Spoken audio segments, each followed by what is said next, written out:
Episode number 4, and I want to talk to you about something I'm about to do now that my stomach is on the floor, man. My stomach is just doing loads of back flips, front flips, cartwheels. Right now, I'm about to do something that is important to me, but there's a lot of dialogue happening in my head. And for someone who just hears about it, it might not sound like a big deal to them. And they'd be like, but Mike, what's the big deal? But for me, the intention of this video is to show you that I'm actually going through the same thing that everyone that has ADHD goes through. The only difference is that I take action even when it's really uncomfortable for me, and even when this internal dialogue is actually happening, right? So I'm just going to share with you what I'm actually going through right now, and then I'm going to do a part 2 of this, which just shares how I feel after I've done it, right? So today I'm going to the office that I used to work in, um, and I'm handing in all of the equipment. Obviously, when I was working from home, I had a laptop, I had a monitor and all this stuff, right? And my card to come into the building, all this stuff. I need to obviously return this stuff, right? But I've been avoiding this. I've been really busy, right? But I have been avoiding just trying to make time for it. And today I'm gonna go into the office and give my stuff in and part ways with the corporate world, right? But you might be thinking, well, that's great, Mike. What are you worried about? So what's happening in my head? So I'm just going to share what the internal dialogue is doing, even though none of it really matters. But that's what's actually happening in my head right now, right? So what's happening in my head is that I left on an unpaid leave, and it was meant to be 3 months, right? And it's 3 months to support my partner. She was going through something personally that was really heavy for her, and I needed to jump in and really just support her, right, in that moment. That was one aspect of it. But another other aspect of it was that I mentioned in the last episode, I was quiet quitting. I was starting to get fed up with the corporate world, and I was really starting to feel like burnt out, juggling a side hustle and doing the corporate world. And I was a manager. So I just started seeing that I was just really um, resistant to doing some certain work, and it just felt just too repetitive for me, right?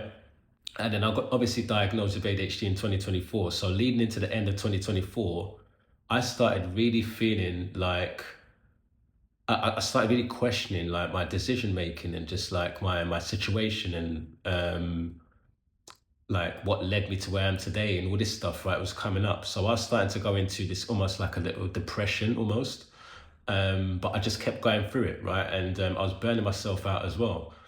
So not only that, it was actually impacting my family life. So my partner was going through this personal thing, which meant that she had to be on. She was on sick leave for basically a year, right? And while that was happening, um, we were basically on the very, very edge of like splitting up, right? We have a daughter together. That would have changed the course of my life drastically if that happened, right? So I needed to really take action around like making sure that I don't lose my family, right? So there was that. There was the fact that I was really just like I just couldn't see myself retiring in this company. They treated me so fucking good, man, so good. Like when I changed departments, because I told you about the thing of trying to go morning and all this stuff. But what happened is I moved departments, and the new department that I moved into was fucking amazing to me. Like I have nothing bad to say about anyone from the department that I was working in, or anyone I was working with as I was manager. It was just the work itself just didn't feel fulfilling for me. and it was really hard to explain, and it just felt like it felt selfish and ungrateful. So I was really like beating myself up and feeling guilty about like wanting to part ways, right? And like I just didn't know if it was just something that of if it was just my mind state at the time was making me feel that way, or if it was actually genuinely I needed to leave. So I had like 3 or 4 reasons to go on unpaid leave, right? And while I was on the unpaid leave, I just went all in on ADHD because now, like, I'm not working. So I had all this window of time where I'm looking after my partner. I've got to pick up my daughter now, and I've got to be more time with my daughter.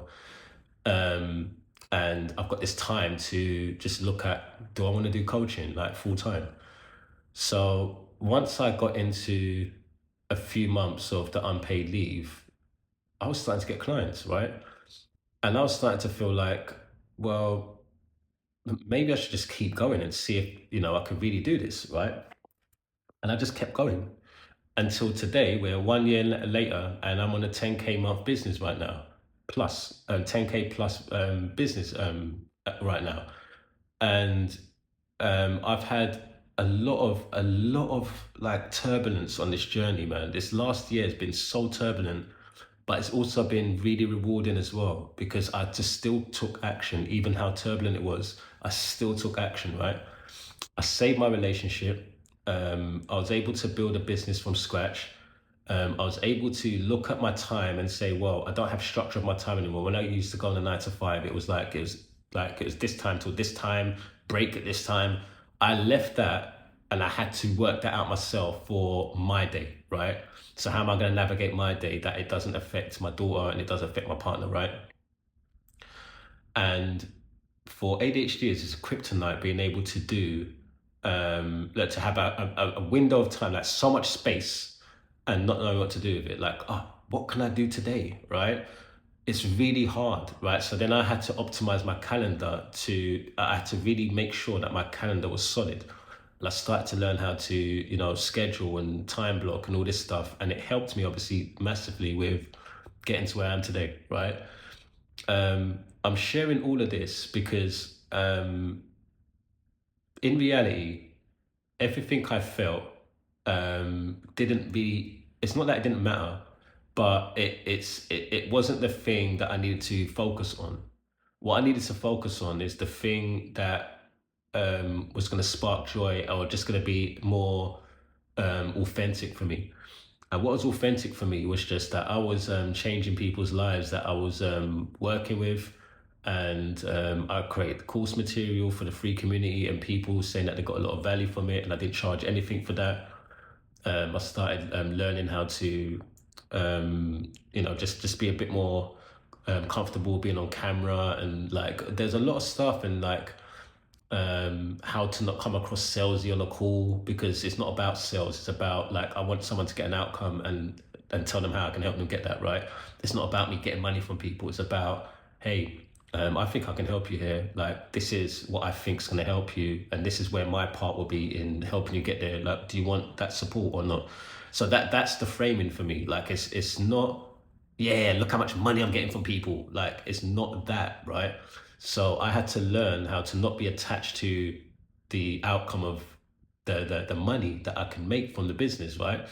To survive. Because of course I was on unpaid leave, right? So there is the going into a call, only focusing on the person and not being attached to getting a sale, right? But then at the same time knowing that if I don't get any, and then of course I'm not going to have enough money to pay the mortgage, right? So it's a thin line, but I'm able to surpass that now. Like I'm really clear, like I have to qualify people. They have to be qualified to work with me. I have to want to work with them for at least 3 months. There's a lot of factors involved now that makes a lot of sense to me. So it doesn't matter about the money for me. And that's actually helped me to make more money because I'm obviously on the call, really attentive to what's going on for them and just really, really like empathetic and wanting to actually help them, right? And obviously the people that come on the program with me can see that. So yeah, that's how I'm feeling right now. I'm about to pack the stuff up and go into the office. And I'm going to do a second part of this video to just show you how I feel after going into the office. And you have to imagine that it's been 1 year I've not been in an office like that, so it's going to be weird just seeing everyone working and the environment and all this stuff, that's going to be really overwhelming for me. It's overstimulating, but I'm going to tell you how it goes. Peace.